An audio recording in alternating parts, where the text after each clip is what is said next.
Hello and welcome to this video on how to use double helix lessons from CSIRO.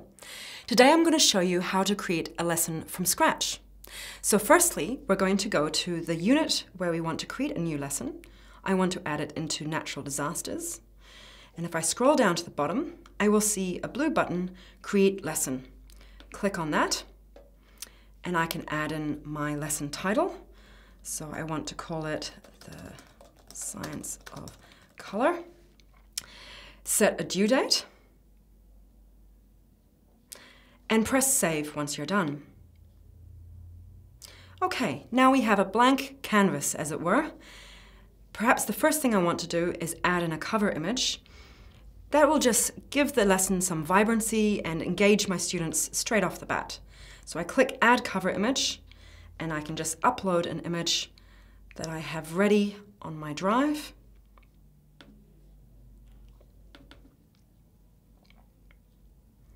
Great. And once I'm happy with it, I can add in a caption. So these are yellow duckies. And press Done.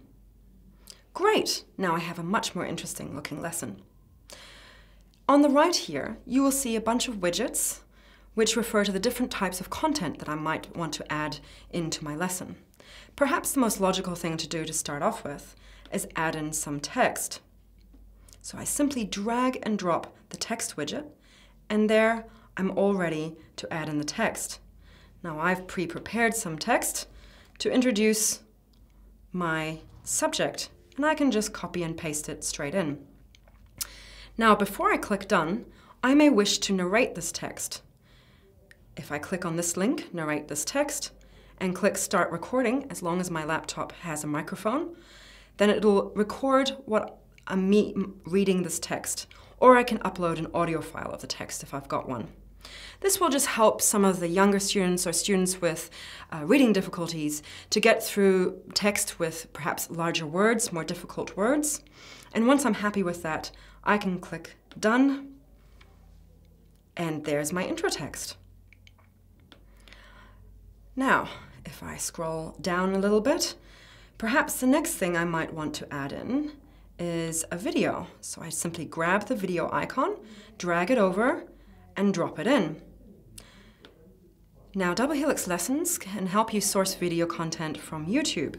So all you need to do is type in what you want your video to be about. And I want it to be about Newton prism experiment.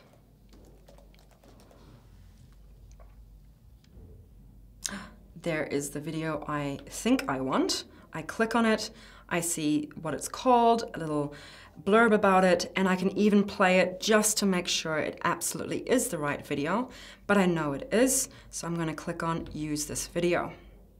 Great, there it is. It automatically captions it, which is good, but perhaps this is a 2-minute and 47-second video. I don't necessarily want my students to be watching this video for that long. So I'm just going to drag this little toggle forward until I get to the point in the video where I want them to watch it from.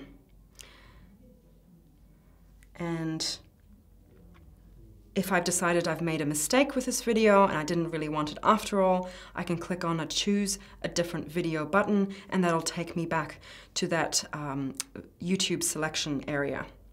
Now, once I'm happy with it, I can press Done. And that'll save my video, and if I press play, it'll start playing from the moment that I selected it. Fabulous. Now, my students won't be watching a whole 2-minute and 47 seconds. Okay. What else? Perhaps I want to give my students a multiple choice question. I drag the multiple choice widget down, and I say, and I ask my question, which might be, select the colors Newton saw in the spectrum from the list below. Fabulous. Oops. Excellent. Again, I can narrate the text if I want to, and I can add in my colors.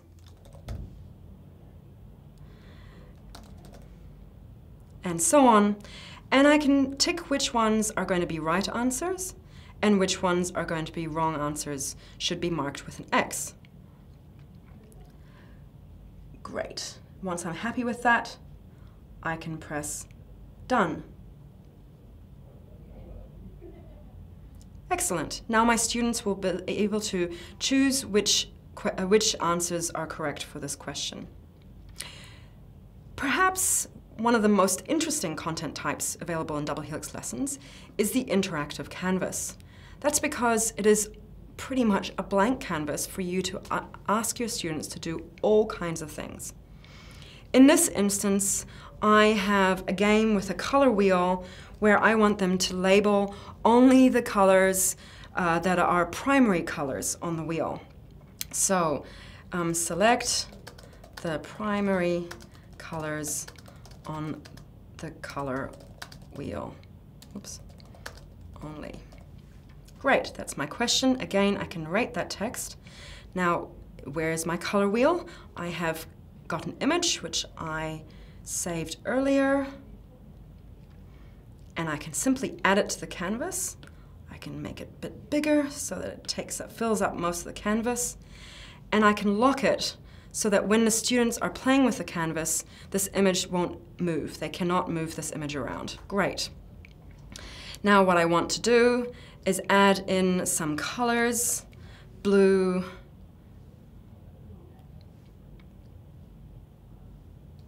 purple, red, and so on. Whoops. And so on. I won't do them all now. And perhaps thinking about it, what I want them to do is attach them to the colors on the wheel. Great. So there's all kinds of things you can do with the interactive canvas. To get some ideas and inspiration, go through some of the other Double Helix lessons units that use canvases as well, and then you can really see all the different possibilities that the canvas can afford. Great. Once I'm happy with that, I can press Done.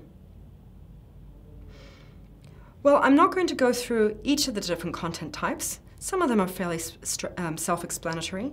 You've got live polls, you have open responses, and written responses, where you might ask a question and ask your students to write what they think about something or what they might have observed. You can make them make mind maps. You can create little graphs, all kinds of things. Double Helix Lessons really has endless different types of content that you can play with. It's fantastic. Once you're happy with your lesson, perhaps the thing to do is check it in student mode. So I'm going to scroll back up and click on student mode. Then it will go blue, so you know you're in student mode, and now you can see what your student will see. So the editing tools have gone. You can select the different things in your multiple choice. You can play with the canvas and note how this image won't move, but these labels will. So you can get your students to move the labels to the right thing, except of course purple is not a primary color, so we don't want to do that one. But we want to do red. Fabulous. And then we have checked that our new lesson actually works.